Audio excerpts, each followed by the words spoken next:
Grace. I'm going to be demonstrating on Nicole today the PHR blow dry and repair. You notice I'm going to put a 50-cent piece of this PHR blow dry and repair on my hand. As I rub it in, you'll see that it turns from creamy to go clear.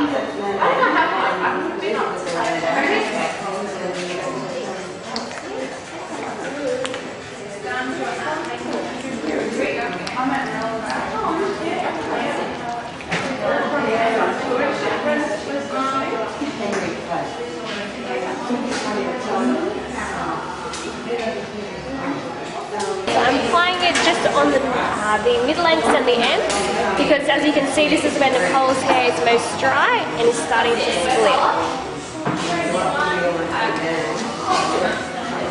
So I'm going to grab the fine end of the comb and I'm just going to comb it out, and you'll just see how wonderful it looks.